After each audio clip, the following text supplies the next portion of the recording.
Hacia una economía moral. Andrés Manuel López Obrador. Número 2. Austeridad republicana. Número 3. Separación del poder político y el poder económico. Número 4. Hacia una democracia participativa. Número 5. Política exterior y solución de raíz al fenómeno migratorio. Número 6. El Estado como promotor del desarrollo. Número 7. Finanzas públicas sanas. Número 8. Un país con bienestar. Número 9. Cambio de paradigma en seguridad. Número 10. República amorosa y fraterna. Epílogo. Notas. Prólogo. Cuando habían transcurrido los días más agitados que siguieron a la jornada electoral del 1 de julio, fui a saludar al recién electo presidente Andrés Manuel López Obrador. «Ya sé a qué vienes», me dijo. «¿Quieres comprobar si es verdad que gané?» Cierto. Sentía curiosidad. Me recibió con un abrazo en su austera oficina de lo que fue la Casa de Transición en la Ciudad de México. En 2006, un fraude electoral le había arrebatado el triunfo y 6 años después, en 2012, la historia se repitió. En 2018 fue su tercer intento y ya había anunciado que si no ganaba, se iría a la chingada. Su quinto día en el estado de Chiapas, nuestra conversación transcurrió con tonos de alegría y añoranza. Finalmente, y eso era de celebrarse, el pueblo mexicano había derrotado casi un siglo de antidemocracia, pero muchos de nuestros compañeros se habían quedado en el camino. No les tocaría vivir el día victorioso por el que tanto lucharon. En este libro Hacia una economía moral, López Obrador expone su visión de la Cuarta Transformación de México y las tareas que ha emprendido desde su primer año de gobierno para realizarla. Hay un trazo, una línea, que enlaza la trayectoria del jefe de Estado con la del joven funcionario del Instituto Nacional Indigenista, que en 1977 organizaba programas sociales en la zona Chontal de Tabasco. Es una línea recta, sin paréntesis ni puntos suspensivos. Los ideales de ahora son los mismos de entonces: fortalecer la democracia, reducir la pobreza y la desigualdad, erradicar la corrupción y rehacer el tejido de la moral pública. No mentir, no robar, no traicionar al pueblo, como código de conducta. Recibió como herencia de los gobiernos neoliberales un país inmerso en la corrupción, devastado, con 52.400.000 pobres, más de la mitad de la población, de los cuales 9.300.000 sobreviven en la pobreza extrema, un territorio ensangrentado por la narcopolítica, con más de 300.000 muertes violentas entre 2000 y 2018. Sumando los saldos rojos de los expresidentes Vicente Fox, Felipe Calderón y Enrique Peña Nieto. Transparencia Internacional califica a México como uno de los países que registran mayores índices de corrupción e impunidad, y el índice global de paz lo ubica entre los más violentos del mundo. López Obrador responsabiliza del desastre al neoliberalismo, o neoporfirismo, como también lo llama. Plantea como alternativa en esta obra la transformación del país, que incluye una economía moral orientada al bienestar. Primero los pobres, para bien de todos. No es superfluo repasar algunos sucesos de su vida, aunque sea fugazmente, porque ahí aparecen algunas de las claves de sus acciones como presidente de la República. En su natal Tabasco se encuentra la semilla de su carrera como dirigente social que describe en uno de sus libros. Trabajar de 1977 a 1982 en la zona indígena Chontal de Tabasco fue para mí una experiencia extraordinaria.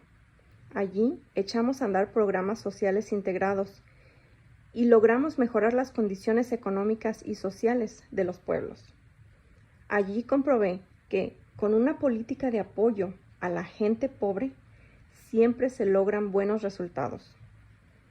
Los indígenas tuvieron dónde sembrar, porque adquirimos buenas tierras y se les entregaron. Pusimos en marcha un programa para rehabilitar zonas pantanosas mediante la tecnología tradicional chinampera, como en Xochimilco, lo que llamamos camellones chontales. Se creó un programa de crédito a la palabra para la ganadería y la agricultura. Me tocó fundar las escuelas secundarias en la zona, así como los centros de salud y hospitales. Construimos viviendas y caminos. Introdujimos agua potable y organizamos cooperativas de consumo y de transporte. Su incursión en la política electoral en 1988 como candidato del Frente Democrático Nacional a gobernador del estado de Tabasco es la primera de una serie de frustrantes experiencias. Enfrenta al entonces invencible sistema priista, la dictadura perfecta. Participa en la fundación del Partido de la Revolución Democrática. Organiza la primera de las que serían numerosas marchas de protesta contra los fraudes electorales. El éxodo por la democracia. De Tabasco a la Ciudad de México. Un recorrido a pie de más de 1,000 kilómetros. En 1994 es postulado nuevamente por la izquierda como candidato a gobernador y sufre otro fraude electoral del priismo. Nuevo éxodo por la democracia a la capital del país. Se opone al intento privatizador del petróleo del presidente Ernesto Zedillo con un movimiento de resistencia civil pacífica. Marca su línea, la no violencia. Sufre con su familia una implacable persecución. El gobierno libra 12 órdenes de aprehensión en su contra, pero no se atreve a ejecutarlas. En 1997 es designado presidente nacional del Partido de la Revolución Democrática. Otro desencuentro con Zedillo, la ruptura definitiva. Con motivo del Fobaproa, el fraude que trasladó a los mexicanos el costo de la quiebra de bancos y empresas. En estas circunstancias se registra la traición del presidente del Comité Ejecutivo Nacional del conservador Partido Acción Nacional, Felipe Calderón, que rompió su compromiso de oponerse al fraude. Gana la jefatura del gobierno del Distrito Federal en el año 2000, al mismo tiempo que Vicente Fox, el candidato de la derecha, la presidencia de la República. Cocalero de origen, Fox llega a gobernar a favor de las corporaciones internacionales y nacionales. Choca con López Obrador por el tema del IVA. El gravamen sobre los alimentos y bebidas que quiso imponer en perjuicio de la gente pobre. No prospera el gravamen. López Obrador desarrolla a gran escala las políticas sociales que originalmente utilizó en Tabasco. Crea la pensión para adultos mayores. Fox ve en él un peligro y se convierte en una obsesión sacarlo de la carrera presidencial. Primero, con los videoescándalos. Una trama en la que participan un aventurero argentino, Carlos Ahumada, así como el expresidente Carlos Salinas de Gortari, Diego Fernández de Ceballos, Juan Collado y otros, con el apoyo de Televisa y la mayoría de los medios de comunicación. No consiguen anularlo. Luego vendría, en 2005, el desafuero. La Cámara de Diputados, dominada por el PRI y el PAN, y siguiendo órdenes de Fox, con el apoyo del presidente de la Suprema Corte de Justicia, Mariano Azuela, lo saca del gobierno de la capital del país. Los ciudadanos salen a las calles a protestar. Multitudinariamente, Fox se acobarda y recula. López Obrador arranca su primera campaña por la presidencia de la República en agosto de 2005. Traza 3 ejes. 1. Combatir la corrupción. 2. Aplicar una política de austeridad. Y 3. Terminar con los privilegios fiscales. Su adversario es Felipe Calderón, apoyado por Fox y la mafia del poder. Los ciudadanos le dan el triunfo a Andrés Manuel, pero el Instituto Federal Electoral y el Tribunal Electoral del Poder Judicial Federal se lo roban y fabrican la presidencia ilegítima de Calderón. Barruntos de insurgencia civil. López Obrador opta por la resistencia civil pacífica. Centenares de miles de personas salen a protestar en todo México. Los inconformes instalan campamentos en el Zócalo y en Paseo de la Reforma. Instaura la presidencia legítima. Tras una intensa tarea de concientización popular, vuelve a postularse a la presidencia en 2012. Enfrenta a Enrique Peña Nieto, del PRI. Una hechura de Televisa. La mafia del poder de nuevo hace sentir su fuerza, defiende sus privilegios. La compra masiva de votos le da el triunfo a Peña Nieto. La campaña de este recibe fondos de la compañía brasileña Odebrecht, a cambio de futuros contratos gubernamentales. Actualmente, la Interpol busca al exdirector de Pemex, Emilio Lozoya, quien enfrenta cargos de corrupción y fue el contacto con Odebrecht. El 1 de julio de 2018, López Obrador, con 30 millones de votos, es electo presidente de la República. Mayoría aplastante, según la crónica en The New York Times. Obtiene más votos que los 3 candidatos juntos. Este libro gira en torno a su proyecto para llevar a cabo la cuarta transformación del país. La primera fue la independencia de México, la segunda, la guerra de reforma, y la tercera, la revolución. Muestra cómo desde el primer día de su mandato, López Obrador se empeña en detener el saqueo de los bienes de la nación, contener la violencia de la narcopolítica, abatir la corrupción, reactivar la economía y el desarrollo, y convocar al pueblo a crear un código inspirado en valores morales. El principio fundamental de Andrés Manuel sigue siendo el mismo de hace más de 4 décadas. Por el bien de todos, primero los pobres. La resistencia al cambio es dura, agresiva, porque no se trata solamente de un cambio de gobierno, sino un cambio de régimen. El pueblo cobró en las elecciones del 1 de julio la traición del Pacto por México que firmaron PRI, PAN y PRD. Entregaron el petróleo, el gas y la electricidad a intereses privados nacionales y extranjeros. El PRI, que gobernó por décadas, quedó disminuido a su mínima expresión en el Congreso. El PAN se encuentra fragmentado y el PRD está en vías de extinción. La oposición está moralmente derrotada, ha dicho López Obrador. Sin embargo, los grandes intereses económicos continúan vivos, maquinando y actuando para conservar sus privilegios. Atacan al nuevo régimen desde organizaciones supuestamente ciudadanas o empresariales y utilizan los servicios de periodistas y líderes de opinión que resultaron afectados por la disminución del 50% del presupuesto de publicidad de gobierno. El primer capítulo de esta obra es un ensayo sobre lo que el autor considera el principal problema de México, la corrupción.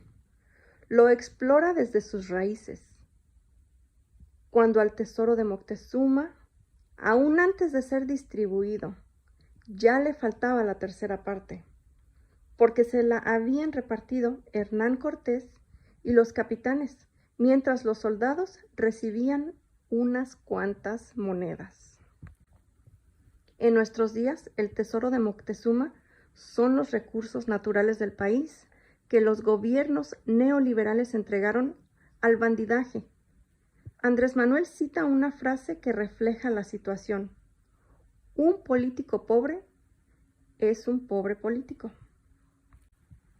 No existía en la legislación penal el delito de corrupción, por lo tanto, no se perseguía ni castigaba. Los corruptos arreglaron las leyes para blindar su impunidad. Una de las primeras acciones del gobierno de la Cuarta Transformación es una reforma constitucional para combatir la corrupción con penas de cárcel severas. Me comentó Andrés Manuel, ya instalado en su oficina de Palacio Nacional, frente a una taza de café, que la razón por la que los gobiernos del neoliberalismo nos llevaron a la quiebra total al país es por la riqueza inagotable de los recursos naturales. El petróleo, el gas, la pesca, las minas. No alcanzaron a acabar con todo. Sin embargo, dejaron las finanzas públicas en crisis. La deuda pública sobrepasa 10 billones de pesos. El 44.9% del Producto Interno Bruto. Los intereses que deberá pagar la nueva administración absorberán más de 700,000 millones del presupuesto anual. Aún frente a este escenario, López Obrador ha cumplido su compromiso de no subir los impuestos ni asestar gasolinazos a los consumidores. El gobierno tampoco ha adquirido nuevas deudas. Finalmente, se está combatiendo la impunidad. Hay pollos gordos en la cárcel. Alonso Ancira, Rosario Robles, Juan Collado, entre otros. Y está bajo investigación el poderoso líder sindical petrolero Carlos Romero Deschamps. La inseguridad. El problema más urgente que enfrenta el país es el crimen, reconoce López Obrador. La guerra contra el narco que desató Felipe Calderón se convirtió en un río de sangre. Peña Nieto entregó el país sin policía, con la población expuesta a todas las formas de delincuencia. El nuevo gobierno creó la Guardia Nacional, que está tratando de devolver la seguridad y la paz al país. En los 3 gobiernos anteriores, Fox, Calderón y Peña Nieto, se registraron alrededor de 300,000 muertes violentas. Sin embargo, no hay una cifra exacta, porque con frecuencia se encuentran más cadáveres en fosas clandestinas. La política de la administración tiene un nuevo enfoque. No enfrentar la violencia con más violencia, sino atender las causas del problema. Entre ellas se encuentran la pobreza, la falta de educación y de oportunidades de trabajo. López Obrador reseña en las páginas que siguen acciones transformadoras en educación, en salud, en cultura. Han sido disminuidos los salarios de la élite burocrática y subió el salario mínimo a los trabajadores. Las empresas privadas nacionales e internacionales pueden desarrollarse con libertad, mientras no transgredan el orden jurídico y paguen los impuestos que les corresponden. Ninguna ha sido expropiada. El gobierno respeta la autonomía del Banco de México. La inflación está dentro de su objetivo. No hay limitaciones para la libertad de expresión. El factor Trump ha jugado un papel desestabilizador para el peso mexicano. Sin embargo, Andrés Manuel ha evitado una confrontación con el impredecible presidente del país vecino. han recobrado brillo los principios tradicionales de la política internacional, no intervención y libre autodeterminación de los pueblos. Bienestar. A lo largo de los años se han dedicado centenares de miles de millones de pesos a paliar la pobreza de la gente. Paradójicamente, cada año hay más pobres. El dinero no llegaba completo a los ciudadanos. Se perdía en la corrupción. El nuevo gobierno diseña un esquema de tarjetas bancarias para eliminar a los intermediarios. Expone López Obrador varios programas que ha echado a andar para mejorar la vida de las familias, entre otros los siguientes: pensión para adultos mayores. Abarca a 8 millones de personas a partir de los 68 años, que reciben 2.500 pesos bimestrales, los indígenas desde los 65. Programa Nacional de Becas Benito Juárez. Incluye a 10 millones de niños y jóvenes de familias pobres en todos los grados escolares. Jóvenes construyendo el futuro. Becas de capacitación laboral en empresas para jóvenes entre 18 y 29 años que ni estudian ni trabajan. 3.600 pesos mensuales. Meta, 2.300.000 de jóvenes. Ya han sido incorporados 930.000. México importa actualmente una parte sustancial de sus alimentos. Sembrando Vida es un programa de apoyo de 5.000 pesos mensuales para productores agrícolas, con tierras de hasta 2.5 hectáreas de extensión, diseñado para recuperar la autosuficiencia alimentaria. Salud para toda la población. La meta hacia 2024 es garantizar que todos los mexicanos puedan recibir atención médica y hospitalaria gratuita, incluidos el suministro de medicamentos y de materiales de curación y los exámenes clínicos. La República Amorosa. En el plano de los valores éticos, López Obrador, como plantea en su libro, ha renovado el compromiso de convocar a toda la población a que participe en la creación de una constitución moral, un código que reúna, enaltezca y fomente los valores que ya existen en las familias mexicanas. Para ello, anuncia que convocará a un gran movimiento nacional, una revolución de las conciencias. Algunos sostienen que no hay valores en México. Sin embargo, son tan vigentes que pueden medirse. Los migrantes envían a sus familias cada año más de 30.000 millones de dólares, dato de 2018, ganados duramente con su trabajo en Estados Unidos. ¿Qué mayor muestra de arraigo, abnegación y amor a la familia? La austeridad republicana es el sello de la Cuarta Transformación. López Obrador recortó su salario a la mitad del último presidente priista, 108,000 pesos mensuales netos, y renunció a prestaciones millonarias. Cerró la residencia oficial de Los Pinos y vive en Palacio Nacional. Prescindió de los servicios del Estado Mayor Presidencial y los guardaespaldas. Asegura que el pueblo lo cuida. Puso a la venta el avión presidencial y viaja en vuelos comerciales. Ha dado instrucciones a los funcionarios para que no atiendan recomendaciones ni negocios de sus hijos.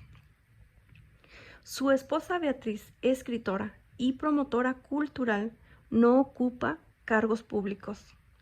Andrés Manuel no descansa los fines de semana. Recorre la República escuchando necesidades de los ciudadanos. Cada día, después de reunirse con el Gabinete de Seguridad, atiende la mañanera, una conferencia de prensa que se transmite a toda la nación a partir de las 7 de la mañana, en la que informa sobre las acciones del gobierno y contesta las preguntas de los periodistas. Faltan muchos capítulos de la historia que el pueblo mexicano comenzó a escribir la jornada electoral del 1 de julio de 2018 y algunos obstáculos, como la criminalidad, parecen insuperables. Sin embargo, es optimista.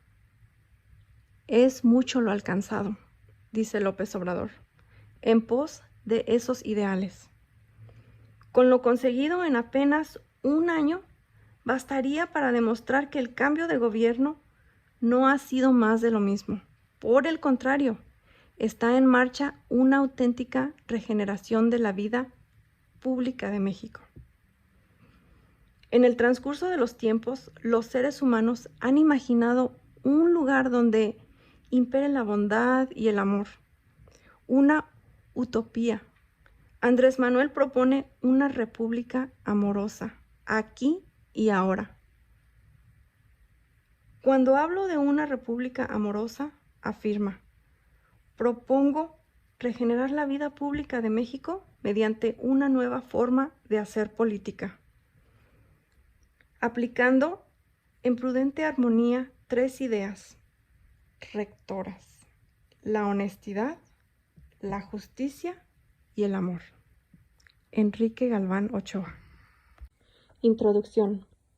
Este libro lo escribí luego de cumplir con mi cotidiano y apasionado trabajo de transformar, con el apoyo y la participación de mucha gente, la vida pública de nuestro entrañable país. Pero aún con la prisa, es un texto íntimo que registra las acciones iniciales de un proceso con experiencias, en muchos casos inéditas en la historia política de México.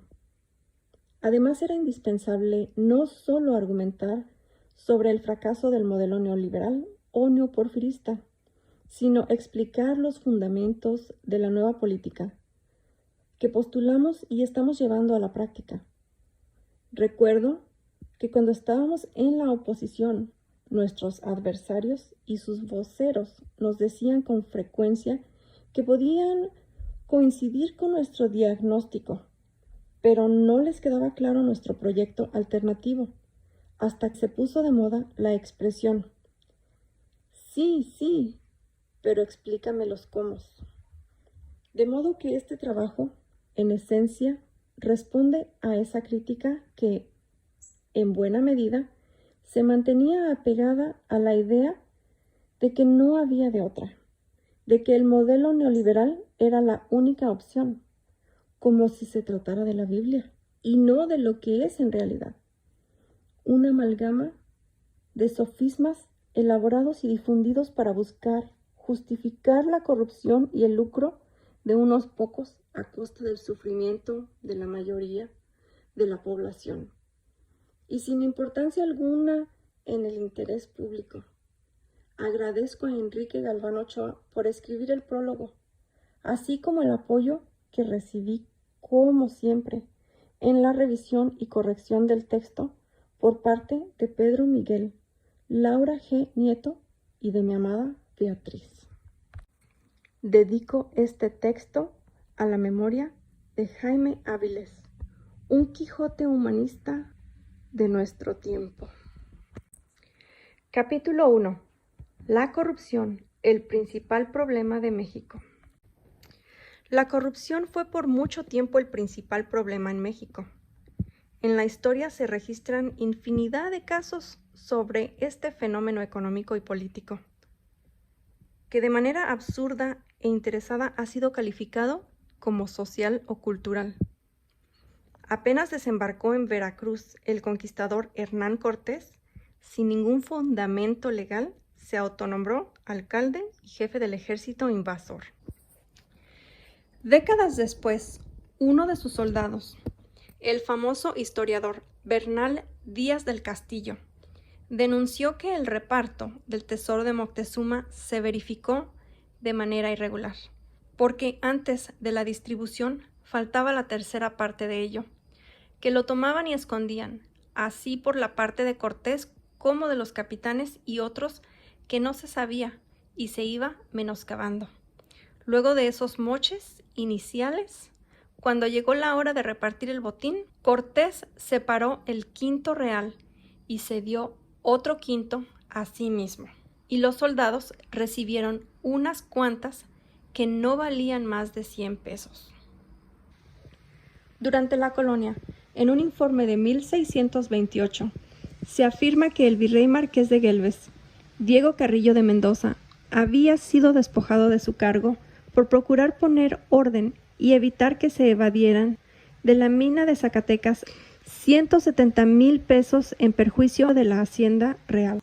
Este proceder lo enemistó con el arzobispo Juan Pérez de la Serna y con el presidente del Tribunal de la Audiencia de México, a quienes, además, se les acusaba de monopolizar la producción de maíz y trigo.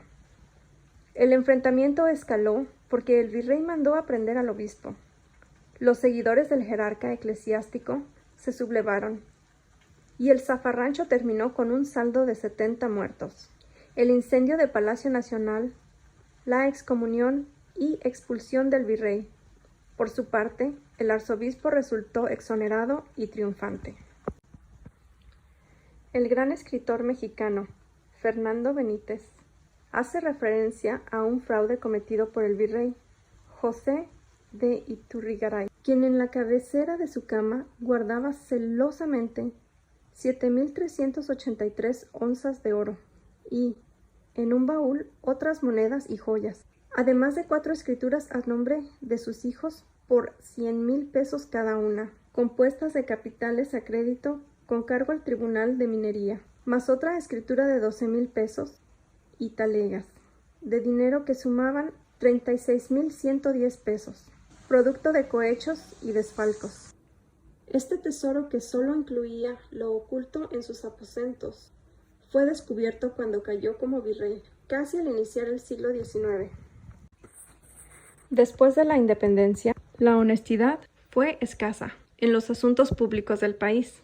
Está documentado que imperó durante el periodo de la República Restaurada, de 1867 a 1876, en los gobiernos de Benito Juárez y Sebastián Lerdo de Tejada, periodo marcado por la abnegación de los liberales que lucharon en la Guerra de Reforma y la Intervención Francesa. Estos personajes surcían sus propios uniformes y eran incapaces de entregar malas cuentas. El héroe de los tabasqueños, Gregorio Méndez Magaña, era comerciante y encabezó la lucha contra los franceses. Fue gobernador del estado y, cuando murió, sus familiares no tenían ni para su entierro. Vicente Riva Palacio abandonó el ejército y se retiró a la vida privada, básicamente a escribir. Poco después, se entrevistó con el presidente Benito Juárez, y el benemérito reconoció que la nación le debía, por no haber cobrado sus haberes de coronel y general, e incluso haber pagado de su bolsillo a la tropa durante los primeros años de la guerra. La respuesta de Riva Palacio fue: «Señor presidente, a la patria se le sirve, no se le cobra». Fue en el Porfiriato, 1876-1911, que se instauró la corrupción que predominó hasta el triunfo de nuestro movimiento. Bajo esa dictadura empezaron a realizarse jugosos negocios privados al amparo del poder público. En aquellos tiempos, en los corrillos de las oficinas públicas, las cámaras legislativas y salones de fiesta de la aristocracia, las pláticas versaban sobre ferrocarriles, telégrafos aéreos y submarinos, minas y bancos. Las palabras o los términos económicos más escuchados eran subvención, bonos, concesiones, intereses, colonización, deuda, compañía, acciones. Se vivía en la época de los grandes negocios. Tanto es así que, en mayo de 1881, se llevó a cabo uno de estos acuerdos, que podría ser considerado como el precursor de las prácticas del influyentismo y de la corrupción política del reciente periodo neoliberal.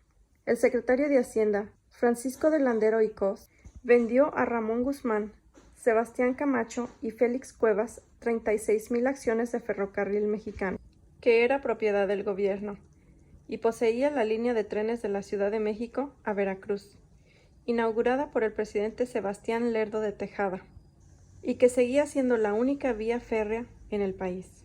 El Congreso aprobó la operación después de que fue realizada en franca violación a la ley, que ordenaba que las transacciones de esa naturaleza debían someterse a subasta pública. No obstante, la mayor irregularidad consistió en que la compraventa se hizo a partir de un fraude en perjuicio del erario, pues el gobierno aceptó que le pagaran por cada una de las acciones de la empresa 12 libras esterlinas, cuando ese mismo día, en la Bolsa de Londres, estas se cotizaban en 16 libras, y la tendencia iba a la alza. 6 meses después de la transacción, Ramón Guzmán, uno de los compradores, habría de firmar como testigo en la boda de Carmen Romero Rubio con Porfirio Díaz. El polémico historiador Francisco Bulnes, siempre colaborador del Porfiriato, asegura que en 1908, cuando el gobierno compró acciones a empresas extranjeras para crear los ferrocarriles nacionales de México, Julio Limantur, hermano del secretario de Hacienda, contó con información privilegiada y, con un crédito del Banco Nacional, adquirió anticipadamente en el mercado de Nueva York acciones que circulaban a bajo precio para después venderlas a precio elevado al gobierno mexicano, representado por el hermano del fervoroso especulador. Los negocios de este tipo siguieron realizándose a lo largo del Porfiriato. No desaparecieron en la época de los gobiernos posrevolucionarios y fueron el principal distintivo de los procesos de privatización de bancos y empresas públicas durante el periodo neoliberal o neoporfirista, que concluyó recientemente. A pesar de su profundidad, la Revolución Mexicana no pudo arrancar de raíz el mal de la corrupción en México.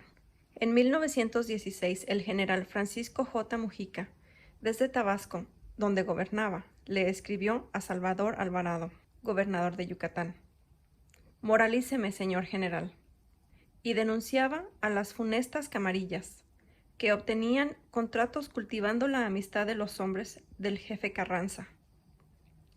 En 1923, en los tiempos de los popularizados cañonazos obregonistas de 50,000 pesos, un revolucionario dijo que de los 28 gobernadores que tenía México, solo 2 eran honestos, y razonaba de la siguiente manera: lo mejor que puede esperarse en general no es un gobernador que no se enriquezca con el puesto, pues casi todos lo hacen, sino uno que mientras roba, haga algo por su estado.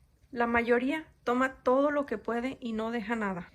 Según el historiador John W. F. Dulles, quien así comienza su libro Ayer en México, Obregón solía narrar que cuando perdió un brazo en la batalla de Celaya, enfrentando a las tropas de Francisco Villa, sus hombres buscaban y buscaban la extremidad sin encontrarla, hasta que un amigo íntimo que lo conocía perfectamente sacó del bolsillo una reluciente pieza de oro, una moneda denominada azteca, y en cuanto la alzó y la mostró a los demás, todos presenciaron un milagro.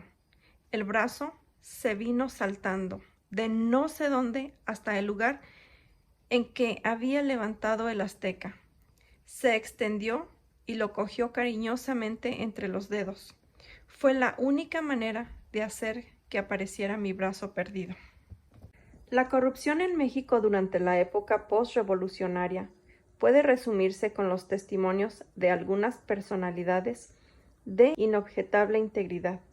Por ejemplo, en 1943, don Jesús Silva Herzog sostuvo que la política es la profesión más sencilla y más lucrativa de México.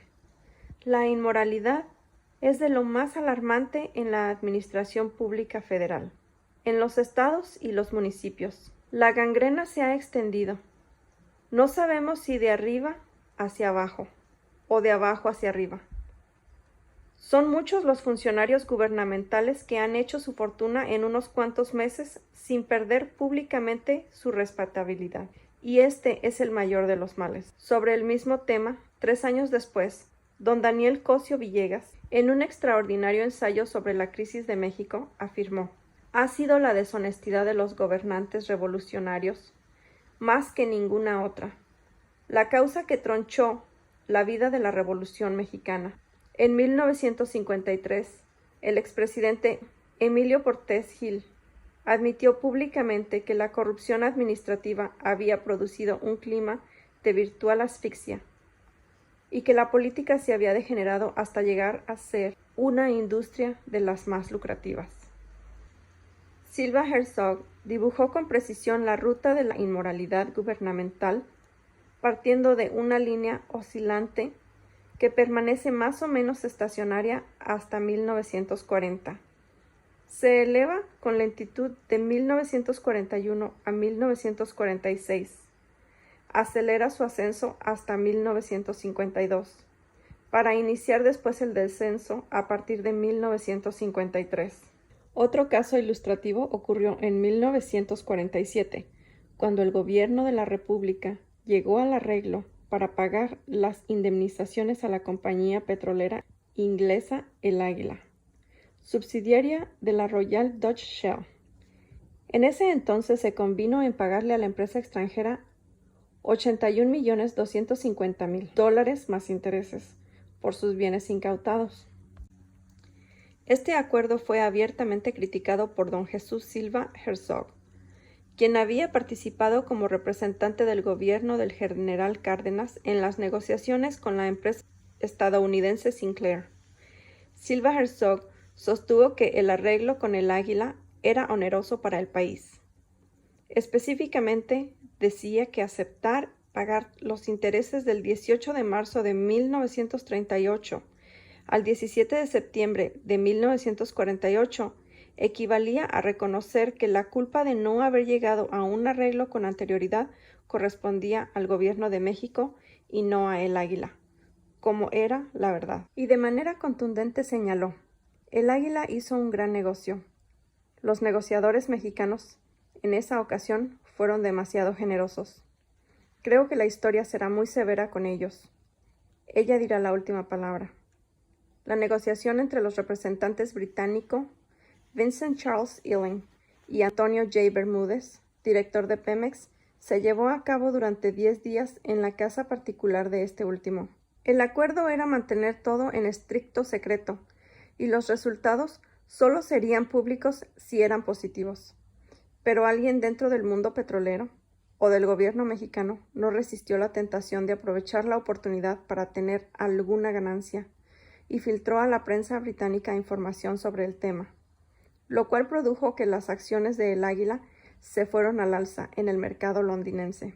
Por esta maniobra, se denunció que altos funcionarios del régimen, enterados de la inminencia de arreglo, habían realizado un jugoso negocio al comprar antes, a precios irrisorios, las acciones que luego subieron de valor.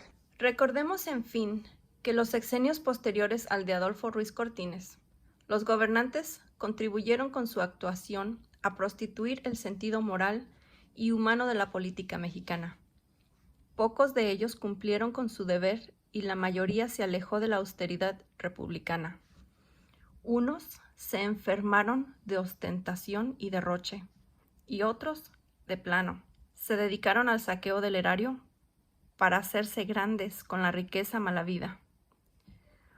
No dejo de recordar cómo parte de la picaresca o del cinismo político que Gonzalo N. Santos, legendario cacique de San Luis Potosí, escribió en sus memorias que la moral es un árbol que da moras y sirve para una chingada.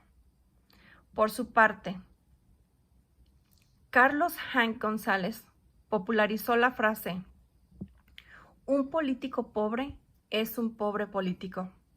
Pero aunque parezca increíble lo que sucedió en materia de deshonestidad durante el periodo neoliberal entre 1983 y 2018, superó por mucho la corrupción precedente. En esos 36 años, el sistema en su conjunto operó para la corrupción.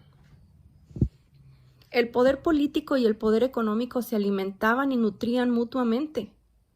y se implantó como modus operandi. El robo de los bienes del pueblo y las riquezas de la nación, la corrupción que padecimos desde hace décadas, fue indudablemente mayor que la de cualquier otro tiempo. En la época postrevolucionaria, los gobernantes no se atrevían a privatizar las tierras ejidales, los bosques, las playas, los ferrocarriles, las minas o la industria eléctrica, y mucho menos tocaron el petróleo. En los aciagos tiempos del neoliberalismo, los gobernantes se dedicaron, como en el porfiriato, a concesionar el territorio y a transferir empresas y bienes públicos a particulares, nacionales y extranjeros. No solo se trató, como antes, de actos delictivos individuales o de una red de complicidades para hacer negocios al amparo del poder público. La corrupción se convirtió en la principal tarea del Estado. Un pequeño grupo confiscó todos los poderes y mantuvo secuestradas las instituciones públicas para su exclusivo beneficio. El Estado fue tomado y convertido en un mero comité, al servicio de una minoría, reflexionaría León Tolstoy. Un Estado que no procura la justicia no es más que una banda de malhechores. Sin justicia, ¿qué es un Estado sino una cuadrilla de bandidos? El saqueo de México durante más de 3 décadas se llevó a cabo de manera simultánea a la imposición casi mundial del llamado modelo neoliberal, que consiste en esencia en fincar la prosperidad de pocos en el sufrimiento de muchos. Obviamente, esta infamia se envolvió con una tenaz e intensa difusión de dogmas, como la supremacía del mercado y la utilización del Estado, solo para proteger y rescatar a las minorías privilegiadas y, desde luego, se proclamó que las privatizaciones eran la panacea. Para los neoliberales, el nacionalismo económico era anacrónico y la soberanía un concepto caduco frente a la globalidad. Sostenían con algo parecido al fanatismo que se debía cobrar menos impuestos a las corporaciones y más a los consumidores, y que lo económico en todo momento debía predominar sobre lo político y lo social. El Estado, a su modo de ver, no tenía que promover el desarrollo ni procurar la distribución del ingreso, porque si le iba bien a los de arriba, le iría bien a los de abajo. Se puso de moda el sofisma, según el cual, si llovía fuerte arriba, inevitablemente habría de gotear abajo, como si la riqueza en sí misma fuera permeable o contagiosa. En México, esta retacería de enunciados sin fundamento técnico ni científico, junto con las llamadas reformas estructurales, fue aplicada de manera puntual. Este adoctrinamiento fue usado como parapeto para llevar a cabo el pillaje más grande que se haya registrado en la historia del país. La política económica de élite comenzó a impulsarse desde el gobierno de Miguel de la Madrid, 1982 a 1988, y se profundizó durante el sexenio de Carlos Salinas de Gortari, 1988 a 1994. Con este propósito, hubo unas intensas campañas propagandísticas, en las que intelectuales y líderes de opinión repetían como loros falsedades para justificar el bandidaje oficial y el predominio de los intereses económicos de una minoría por encima del bienestar público. En ese tiempo, se ajustó el marco jurídico para legalizar el saqueo, que fue encubierto con un eufemismo: desincorporación de entidades paraestatales no estratégicas ni prioritarias para el desarrollo nacional. Aunque se llevaron a cabo procesos de licitación y rendición de cuentas, libros blancos, en todos los casos se sabía de antemano quiénes serían los ganadores en las subastas. Es cosa de recordar que Carlos Salinas, su hermano Raúl y el secretario de Hacienda, Pedro Aspe, eran los encargados de aprobar, acomodar y alinear a todos los apuntados que participaron en el reparto de empresas y bancos, que hasta entonces pertenecían a la nación.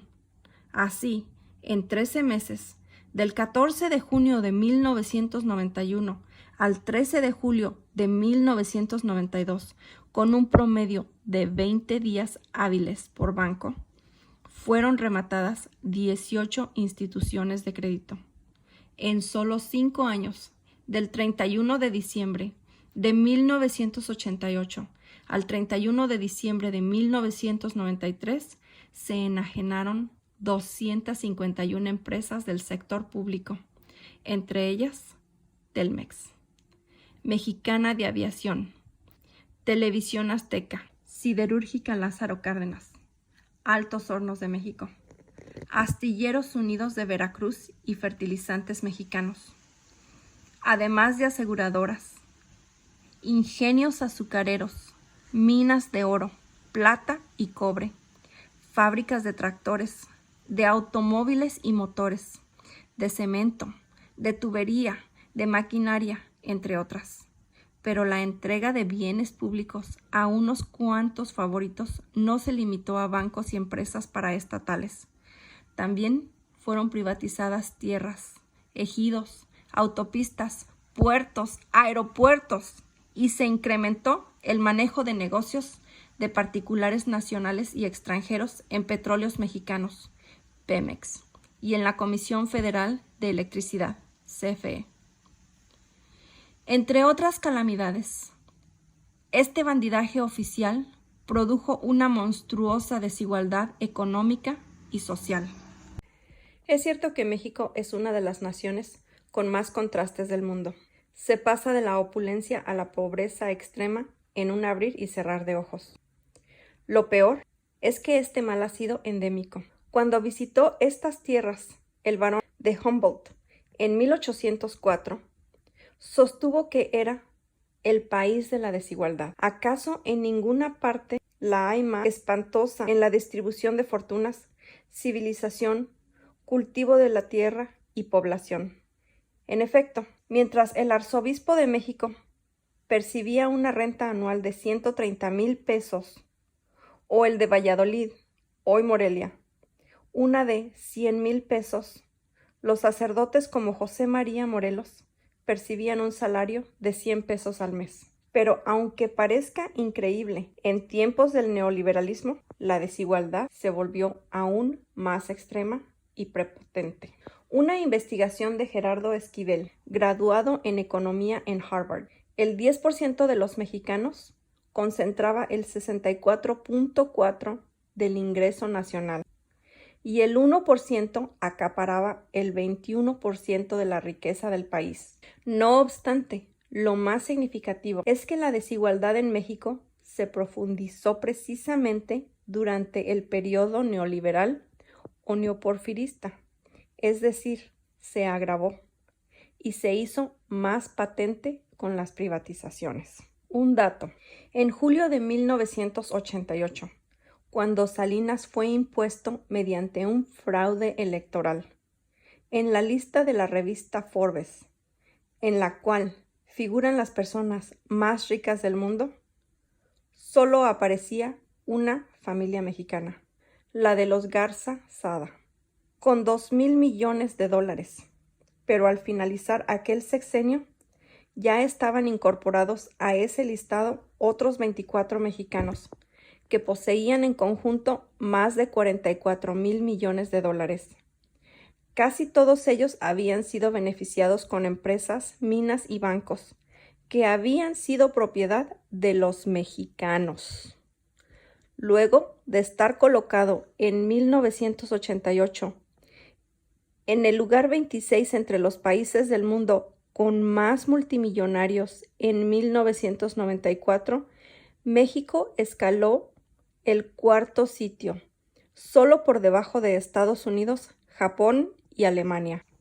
El dato más contundente sobre el crecimiento de la desigualdad en el periodo neoliberal o neoporfirista lo aportan los propios organismos financieros internacionales que promovieron dicho modelo.